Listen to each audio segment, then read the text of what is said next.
أحمد علي شوتو oo wiil dhalinyaro Soomaaliyeed oo maleeshiyaadka al-shabaab ay carabka ka jireen ayaa laga dayrinaya xaaladiisa caafimaad iyadoo safiirka Soomaaliyeed dalka Kenya ugu baaqay shacbiga Soomaaliyeed inay ka qayb qaataan caawinaadda muwaadinka Soomaaliyeed ee dhiban.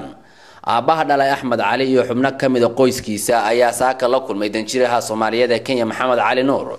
iyagoo ugu yimid sidii ay safaaraddu gacan uga geysan lahayd taageero caafimaad oo loo sameeyo Axmed Cali waxaana sida ay tahay xaaladiisa iyo qaabkii kooxda al-shabaab ay carabka uga jireen wiilkan dhalinyarada ka warbixiyay aabihiis Cali Shuute. dhaawacan wuxuu ku gaaray suuqa Bakaara al-shabaab carabka uga gooyay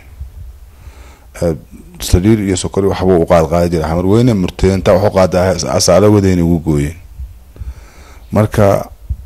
7 bilood xamar ku haynay waxba ka soo siyaadi diiday waa ka soo tagnay intaan nimaday intana hasanaan joognaa wax hadda saaso badan hadda kuma hayno natiijo jeeda u nimaday safaarada u nimaday inay wax noo qabatay wiilka ay ma taqaanaa dibadaas ay u qaadanaa u nimaday hadii ma taqaanaa ay soo galayso kaalmo caafimaad ka rabaa kaalmo lacag ka rabaa safaarada waa safaaradayni waana u nimaday madaxiisa aan u nimaday safiirkayna oo Soomaali u joogo meesha oo wakiil naga wada dhamaantay danjira Maxamed Cali Nuur oo si weyn uga naxsan falkan ka baxsan islaamnimada aadamnimada iyo Soomaalinimada ayaa isagoo murugaysan ballan qaaday in safaaradda Soomaaliyeed ay ballan qaadayso la tacaalida xaaladda caafimaad ee muwaadinka Soomaaliyeed ee lagu xadgudbay isagoo sidoo kale cod dheer ugu baaqay shacbiga Soomaaliyeed inay taageeraan muwaadinka Soomaaliyeed iyagoo la xiriiraya aabihiis si xaaladiisa caafimaad loola tacaalo.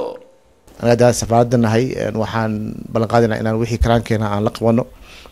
wiil dhalinyaro waaye hadda sa arkaysidna waxa waaye dhibka iyo xanuunka wali haysta wax aad loogu tiraayado laga mataqaana xumaado hadda carabki kaliya maaha qanjirkiina waa uu si xunna si ay sheegeen isbitaal la geeyay meesha Nairobi oo Nairobi Hospital iyo Kenyatta Hospital la geeyay oo lagu daaweynayay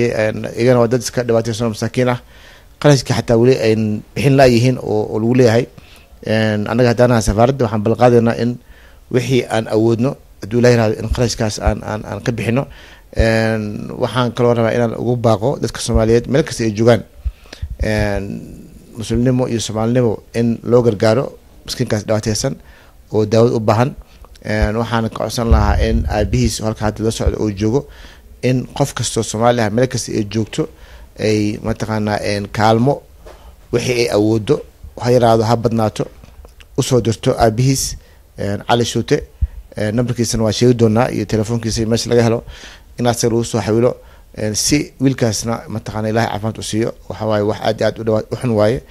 wiilkan waxa Ilaahay u barayaa in Ilaahay asagana caafimaad uu dhaqso bogsiyo duleeraad dhibana Axmed Cali Shuute ayaa kamid ah kumanaan shacab Soomaaliyeed oo maleeshiyaadka al-shabaab ay gabood falay dhibaatooyin toos iyo kuwa aan toos ahayn baa ay kula kaceen intii ay koonfurta iyo bartamaha Soomaaliya qaybo kamid ah ay ku amar taagleynayeen inkastoo xilligan ay u sii muuqdaan kuwa wadanka ka sii suulaya. Maxamed Axmed Ilkacaase, telefishinka qaranka, Nairobi.